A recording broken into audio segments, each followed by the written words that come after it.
Quero te convidar, se você pode, a abrir a sua Bíblia em Atos, no primeiro capítulo de Atos. Nós vamos ler, queridos, do versículo 6 ao versículo de número 11. Atos, capítulo 1, primeiro capítulo do livro de Atos dos Apóstolos, no capítulo 1. Quero ler com os irmãos do versículo 6 ao versículo de número 11. Atos, capítulo 1, do versículo 6 ao versículo de número 11.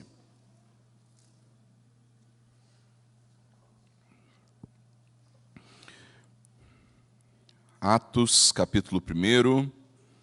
Leamos, queridos, do versículo 6 ao versículo de número 11, onde a palavra do Senhor nos diz assim: Então, os que estavam reunidos com Jesus lhe perguntaram: será este o tempo em que o Senhor irá restaurar o reino a Israel? Jesus respondeu: não cabe a vocês conhecer tempos ou épocas que o Pai fixou pela sua própria autoridade. Mas vocês receberão poder ao descer sobre vocês o Espírito Santo, e serão minhas testemunhas tanto em Jerusalém como em toda a Judéia e Samaria e até os confins da terra. Depois de ter dito isso, Jesus foi elevado às alturas à vista deles, e uma nuvem o encobriu dos seus olhos. E estando eles com os olhos fixos no céu, enquanto Jesus subia, eis que dois homens vestidos de branco se puseram ao lado deles e lhes disseram: homens da Galileia, por que vocês estão olhando para as alturas? Esse Jesus que foi levado do meio de vocês para o céu, virá do modo como vocês o viram subir. Quero te convidar a fechar seus olhos mais uma vez, nós vamos orar, clamando para que o Senhor ilumine o nosso entendimento e nós sejamos ministrados da parte do Senhor. Senhor Deus, nós te louvamos pela Tua palavra e pedimos, Pai, para que o Senhor graciosamente fale conosco e que nós sejamos impactados pela verdade, transformados, movidos, mexidos, e que em tudo isso, Deus, o Senhor fale ao nosso coração para que nós possamos viver para a glória do Teu nome. Opera, Deus, em nós, opera na vida da igreja, e que pelo Teu Santo Espírito o Senhor fale conosco. É isso que nós te pedimos em nome e para a glória do Senhor Jesus. Amém. Na semana que se passou, queridos, nós completamos 40 dias após a Páscoa. E esse dia é um dia que marca o momento em que Jesus foi elevado aos céus. E o livro dos Atos dos Apóstolos, queridos, é justamente o livro que nos conta a continuação do ministério de Cristo por intermédio da igreja. É no livro de Atos, irmãos, que nos conta que nós somos chamados a saber e aprender a respeito deste reino de Deus que se expandiu por todo o mundo através da evangelização, da missão da igreja. Atos nos conta que a igreja do Senhor está em missão. Após a ressurreição de Jesus, ele passou 40 dias ensinando os seus discípulos a respeito da realidade gloriosa do reino de Deus. E a conclusão do ensino de Jesus a respeito do reino, irmãos, era uma ordem que nós lemos ali no versículo 4 e 5 de Atos 1, onde nós não lemos hoje, mas que nós podemos conhecê-la. A ordem de Jesus era: olha, não se afastem de Jerusalém, permaneçam na cidade, esperem a promessa do Pai, a qual vocês ouviram de mim, porque João, na verdade, batizou com água, mas vocês serão batizados com o Espírito Santo dentro de poucos dias. E é exatamente por causa do ensino de Jesus sobre o reino de Deus e da promessa do Espírito que este diálogo no versículo 6 que nós lemos começa. Existiam naquela época alguns ensinos rabínicos, irmãos, que diziam e que vinculavam a vinda do reino de Deus com um grande despertamento espiritual. Mas perceba, queridos, que apesar de bem intencionados, aqueles discípulos que viram a ressurreição do Senhor, que testemunharam a sua ressurreição, eles pensavam nessa restauração e na vinda do reino de Deus como algo extremamente limitado. Eles ainda não tinham entendido algumas das promessas do Antigo Testamento que mostravam que a graça de Deus é grande demais para ficar restrita apenas a uma etnia, apenas a um povo, o povo de Israel. Eles não haviam entendido a profecia de Isaías 49, no versículo 6, onde o Senhor fala: olha, a salvação é algo grande demais para que seja restrita a apenas um povo. Israel é pequeno demais, o remanescente de Israel é o que você precisa buscar, e ele está muito maior, ele é muito maior do que uma etnia, do que restaurar essas tribos. Perceba, queridos, que os discípulos de Jesus, logo após a sua ressurreição, não conseguiam contemplar a grandeza da obra de Cristo. Eles conseguiam perceber que a obra de Cristo viria a libertar o povo de Deus da sua opressão. Eles conseguiam perceber a salvação que existia no nome e na obra de Cristo, mas eles não conseguiam perceber que a maior opressão que aquele povo sofria não era uma opressão política de um governante, de um império, mas era a opressão do pecado, a opressão da maldade e da impiedade deste mundo. O problema, queridos, é que apesar de entenderem a grandeza da obra de Cristo, eles não tinham entendido a extensão da obra de Cristo. Uma grande obra que a igreja tinha a missão de testemunhar, mostrando toda a extensão daquilo que Jesus tinha realizado. Quando nós olhamos para o texto de Atos, queridos, nós descobrimos que a ascensão de Cristo está completamente vinculada com o testemunho da igreja. E esse texto fala para nós justamente a respeito desse testemunho glorioso da igreja. E é por isso, queridos, que em primeiro lugar esse texto nos fala que esse testemunho da igreja é o que de fato pode trazer libertação da opressão do pecado.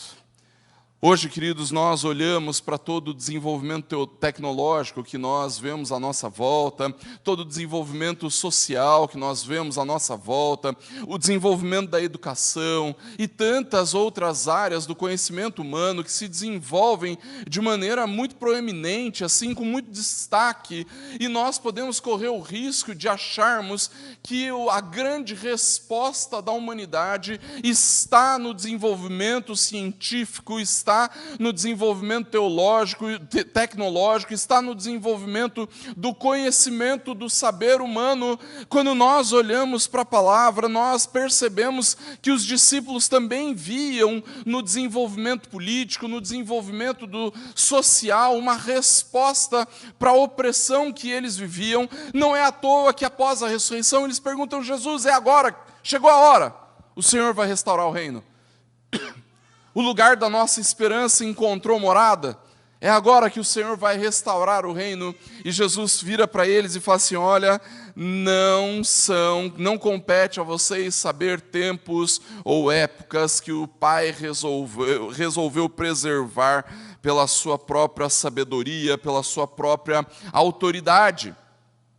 E a resposta de Jesus para eles é: vocês precisam estar preocupados com a maior opressão da humanidade, e essa opressão não é resolvida por um problema ou por uma resolução política, mas ela é resolvida a partir daquilo que vocês precisam testemunhar. E é por isso que Jesus vai e expressa para eles, então, sobre a extensão dessa missão, quando no versículo 8 ele diz: olha, vocês serão as minhas minhas testemunhas, tanto em Jerusalém como em toda a Judéia, em Samaria e até os confins da terra. Os discípulos são chamados a testemunhar a obra de Cristo, irmãos, para que pela fé na obra de Jesus, as pessoas se vejam livres da opressão do pecado.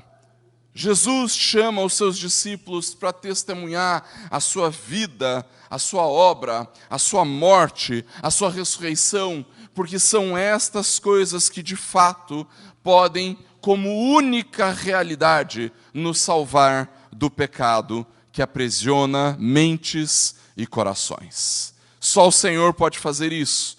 Só o sacrifício de Cristo pode fazer isso. A ação social não pode fazer isso. A educação não pode fazer isso. Obras de caridade não têm esse poder. A política não pode fazer isso. A tecnologia é incapaz de libertar. O desenvolvimento social não consegue.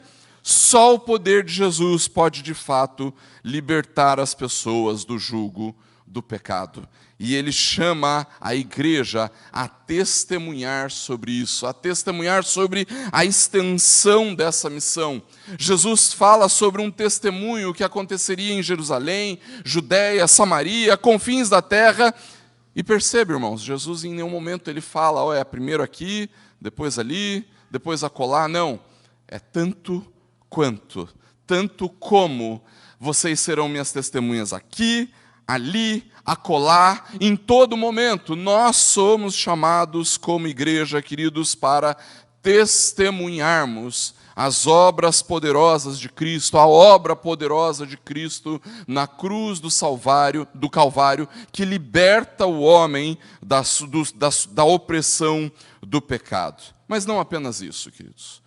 Quando nós olhamos para o texto da palavra do Senhor, nós também podemos perceber que o testemunho da igreja, ele só pode ser realizado quando nós somos movidos pelo poder do Espírito Santo.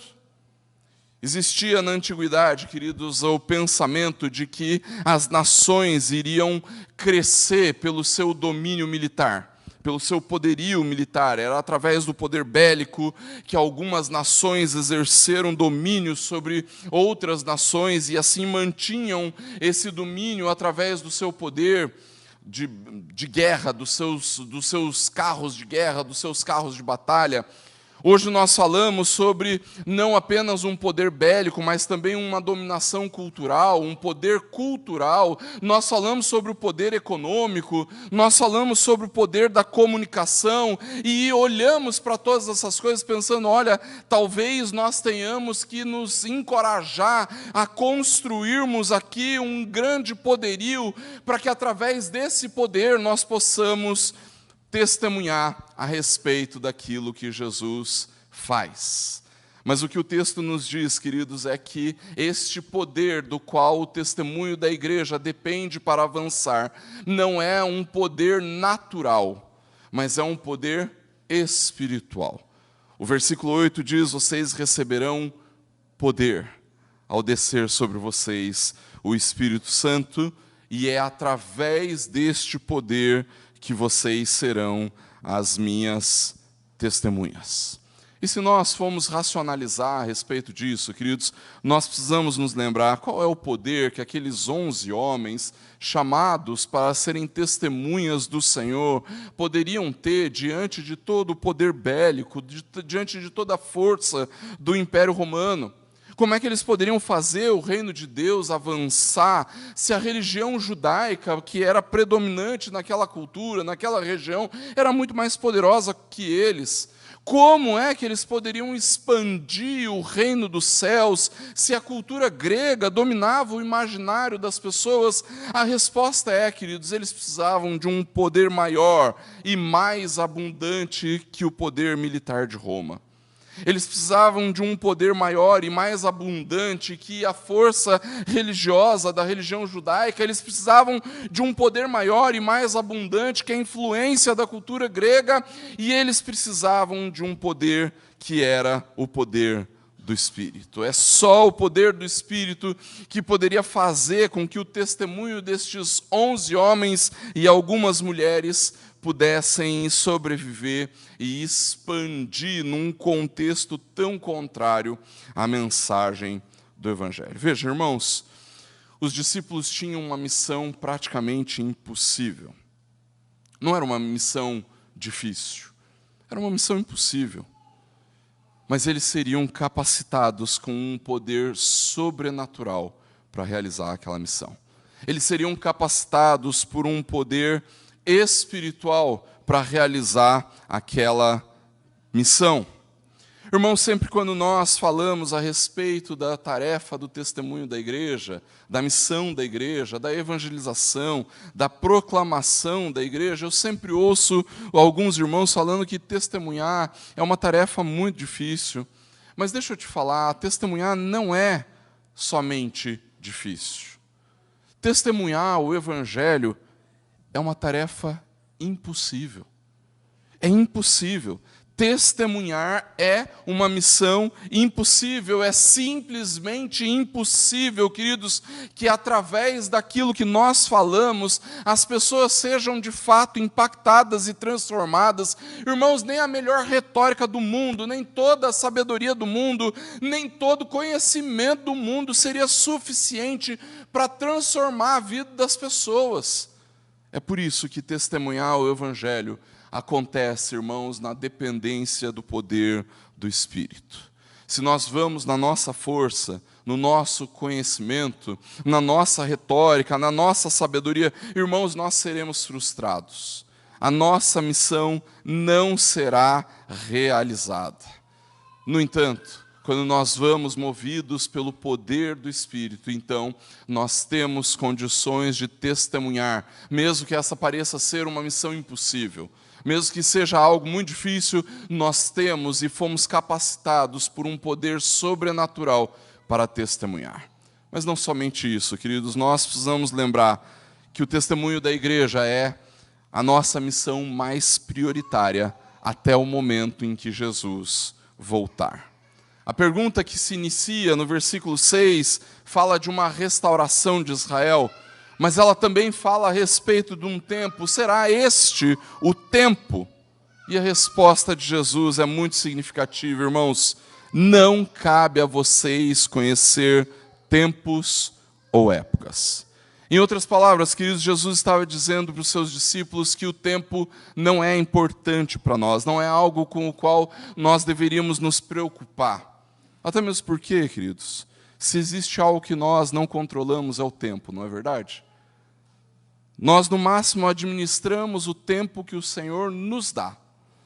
Mas, mais do que isso, nós só temos poder sobre o tempo ou sobre as épocas que o Senhor estabeleceu pelo seu próprio governo soberano, e o poder que nós temos é a administração dos nossos poucos minutos, dos nossos poucos segundos, daquilo que nós pensamos, e a nós nos cabe tão somente esperar por aquilo que o Senhor vai fazer, para que haja restauração completa de todas essas coisas. No entanto, irmãos, essa nossa espera não é uma espera passiva, não é uma espera inativa, não é uma espera meramente contemplativa, mas é uma espera em missão.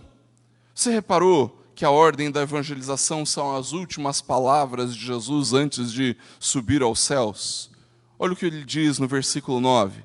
Depois de ter dito isso, Jesus foi levado às alturas à vista deles, e uma nuvem o encobriu dos seus olhos. Quando nós lemos esta passagem, queridos, nós percebemos que tudo aquilo que Jesus nos diz neste último momento é para conduzir a sua igreja não a uma ação contemplativa de quem Cristo é, mas para que o tempo todo, queridos, nós possamos ser movidos à tarefa do testemunho. Queridos, nós precisamos compreender que se estamos celebrando aí o tempo ainda da Páscoa, ou o finalzinho da Páscoa, chegando aí no fim deste momento em que é marcado pelo dia de Pentecostes, nós não podemos nos esquecer que o Senhor Jesus nos chama à missão. Saber que Jesus morreu, ressuscitou, subiu aos céus e que um dia vai voltar para nos buscar, precisa nos encaminhar à missão, precisa nos encaminhar ao testemunho poderoso do Evangelho, para que vidas sejam transformadas. Esse é o motivo, queridos, pelo qual nós nos reunimos aos domingos, para que ouvirmos a mensagem do Evangelho e, impactados por essa mensagem, sairmos mundo afora testemunhando poderosamente, movidos pelo Espírito, para que o Senhor continue a operar salvação onde estivermos. Por isso, eu te convido para que neste momento, todos nós, cheios de alegria, mas renovados pela verdade, pelo poder do Espírito, possamos testemunhar aquilo que Jesus fez em nosso lugar e em nosso favor na cruz do Calvário. Nesse momento, queridos, nós temos a alegria de participarmos da ceia do Senhor. Uma ceia que testifica que o nosso Senhor vai voltar para nos buscar, mas também uma ceia que anuncia quem Jesus é, o poder do Evangelho, que transforma vidas e que liberta as pessoas do jugo de Satanás. Por isso, eu quero te convidar para, nesse momento, participar da ceia do Senhor,